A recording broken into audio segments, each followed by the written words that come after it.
요한복음 17장 20절부터 26절 한 절씩 교독하겠습니다.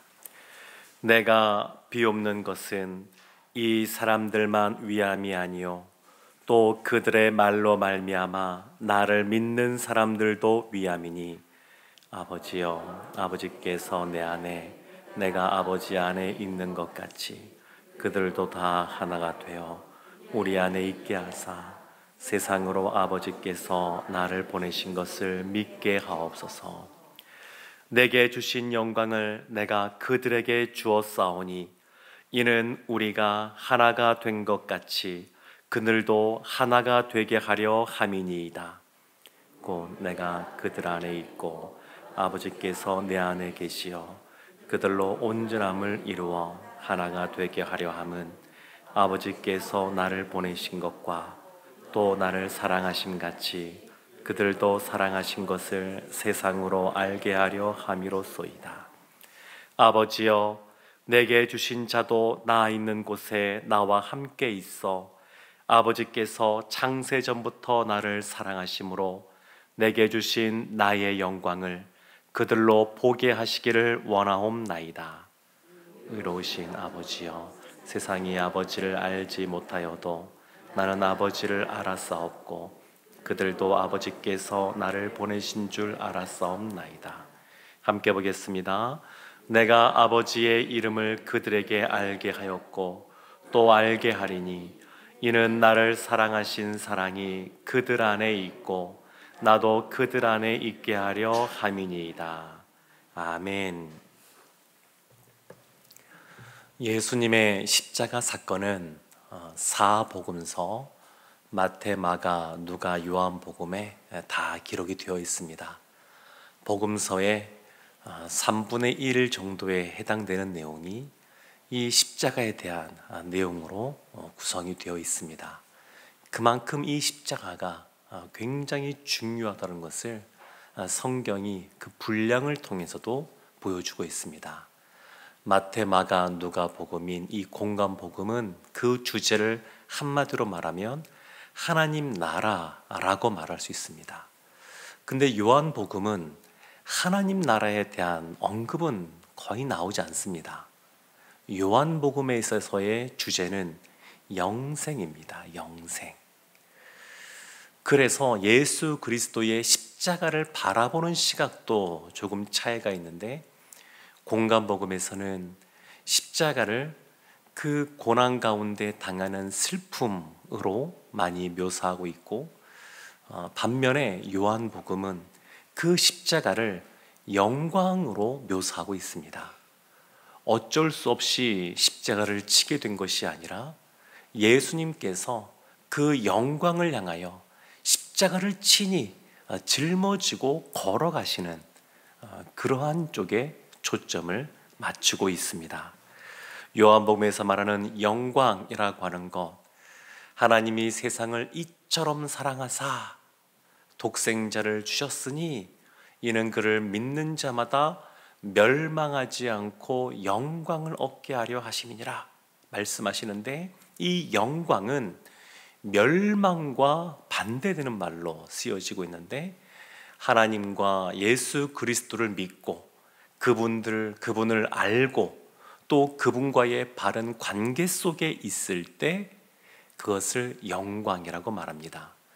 나중에 삶을 다 산 이후에 하나님 나라 가서 누리는 영원한 삶, 그것만을 말하는 것이 아니라 이 땅에서도 하나님과의 바른 관계 속에서 영원한 삶을 맛보며 이러한 삶이 영원히 이어지는 것, 그것을 영광, 영생이라고 말합니다. 영생.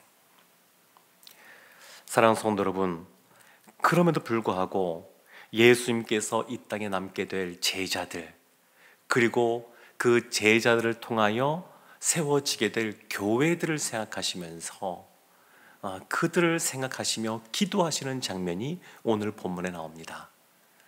한마디로 말하면 23절 말씀에 이렇게 말합니다.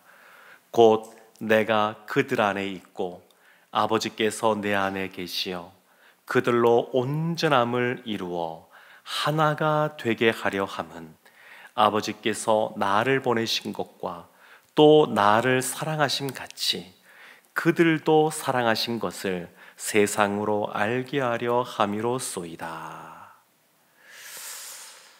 두 가지를 기도하는데, 하나는 그들로 온전하게 하소서, 온전함을 이루게 하소서. 또 하나는 그들로 하나가 되게 하소서. 이 두 가지 기도를 하고 계십니다. 온전해지고 그리고 하나가 되게 해달라는 겁니다. 그런데 이와 같은 온전함과 하나됨은 어떻게 이루어지는 거냐면 23절 앞부분에 시작할 때 내가 그들 안에 있고 라고 말합니다. 예수님은 늘 아버지 안에 계시기 때문에 우리가 그리스도 안에 거하면 우리가 온전해지고 우리가 하나 되게 된다 라고 하는 것을 아시고 그렇게 기도하고 계십니다. 그러면 예수님은 우리와 늘 함께 하기를 원하시는데 우리가 어떻게 하면 예수님 안에 거할 수 있겠습니까? 예수님은 임마누엘이라는 이름처럼 늘 우리와 함께 하시고 또 함께 하기를 원하시는데 우리가 그분과 늘 바른 관계 속에서 늘 교제하기 위해서 우리가 어떻게 해야 되겠습니까? 예수님이 이런 말씀하셨습니다. 나를 따라오려거든 자기를 부인하고 자기 십자가를 져야 된다. 그렇게 말씀하십니다.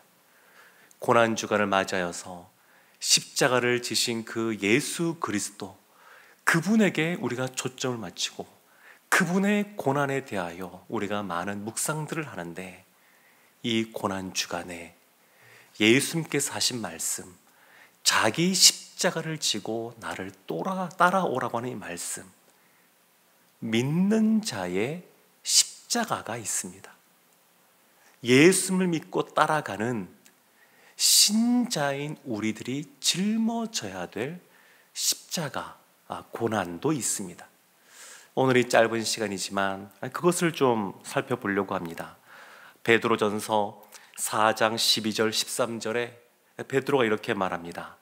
사랑하는 자들아, 너희를 연단하려고 오는 불시험을 이상한 일 당하는 것 같이 이상히 여기지 말고 오히려 너희가 그리스도의 고난에 참여하는 것으로 즐거워하라. 이는 그의 영광을 나타내실 때에 너희로 즐거워하고 기뻐하게 하려 함이라. 불시험이라는 말을 씁니다. 불시험. 흔히 불시험이라고 하면 그냥 떠올려지는 것, 그 시험의 강도가, 고난의 강도가 너무너무 센 것, 이렇게 생각할 수가 있습니다. 얼마 전에도 다행히 이번에 비가 와서 산불이 꺼졌다고 하지만 지난 주말에 전국적으로 30건이 넘는 산불이 동시에 발생했었습니다. 불이 나면 다 태워버립니다. 건물에 불이 나도 다 태워버립니다. 그러니까 한순간에 재산을 다 잃을 수도 있고 소유했던 것을 다 잃을 수도 있는 것, 그런 것이 불시험입니다. 그런데 성경에서 말하는 신자들이 겪는 불시험은 이것과는 조금 다른 의미들이 있습니다. 순금을 만들기 위해서 그 과정들을 보게 되면 금이 섞여 있는 돌덩어리들을 캐갖고 와서 그것을 잘게 부수어 용광로 속에 집어넣습니다. 그리고 그 안에서 불순물들을 제거합니다. 뜨거운 그러한 불 속에서 액체처럼 만들고 불순물들을 제거해서 순금으로 뽑아내게 됩니다. 불시험이 마치 이와 같습니다. 겉으로 볼 때는 세상 사람들처럼 깨어지고 가루로 부서지는 그와 같은 모습이 있습니다. 근데 신자에게는 이것과 더불어서 안에서 이루어지는 것들이 있는데 불순물들이 제거되는 겁니다. 우리 안에 있는 여러 가지 찌꺼기들이 있는데 그런 것들이 제거되어지는 것, 그것이 불시험이라고 할 수 있습니다. 하나님이 우리 가운데 이와 같은 불시험을 주실 때에 베드로는 그것을 즐거워하라 이렇게 말합니다. 결국 그 불시험을 통하여 하나님의 영광을 나타낼 것이기 때문에 그렇다 이렇게 말을 합니다. 사랑하는 성도 여러분, 불시험이라고 하는 것, 때로는 우리가 이와 같은 용광로 같은 시간들을 보내면서 우리 안에 있는 교만함과 우리 안에 있는 욕심과 다른 사람과 하나 되게 하는 것에 대해서 방해하는 것들 제거하는 그러한 것들이 필요합니다. 뿐만 아니라 때로는 이 불시험이 목숨과도 연결됩니다. 다니엘의 세 친구를 보게 되면 느부갓네살 왕이 금신상을 만들어 놓고 절하지 않는 자는 용광로 불에 던져버리겠다 말을 합니다. 결정은 두 가지, 선택은 두 가지입니다. 하나님 때문에 자신의 목숨을 내 던질 것인가, 아니면 본인이 살고자 우상 앞에 몸을 숙일 것인가. 둘 중에 하나밖에 없습니다. 신앙생활이라고 하는 것이 어린아이와 같을 때에는 이런 것을 모르고 그냥 성장해 가지만 어느 정도 성장하면 예수님이 십자가를 지신 것처럼 우리에게도 자기를 부인하고 자기 십자가를 지라고 말합니다. 생각보다 쉽지가 않습니다. 누가복음 17장 32절 33절에 이렇게 말합니다. 롯의 철을 기억하라. 무릇 자기 목숨을 보존하고자 하는 자는 잃을 것이요 잃는 자는 살리리라. 예수님의 십자가를 생각하고 우리도 우리에게 주어진 그 십자가를 짊어지고 간다고 하는 것은 결국 살고자 하면 죽을 것이요 죽고자 하면 살 것이라고 하는 이 말씀처럼 롯의 아내처럼 소돔과 고모라에 떨어지는 그 유황불 속에서 자신의 그 집과 그 소유를 돌이켜보는 그와 같은 모습을 보이지 않고 다니엘의 세 친구가 그랬던 것처럼 기꺼이 하나님 앞에 주님을 선택하는 결정을 하는 것, 그것이 곧 우리가 사는 길인 줄로 믿습니다.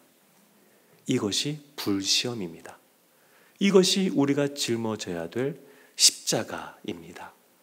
예수님은 이미 자신의 목숨을 내어놓고 그 십자가를 지셨고 우리도 그 십자가를 짊어지고 따라오라고 말씀하고 계십니다.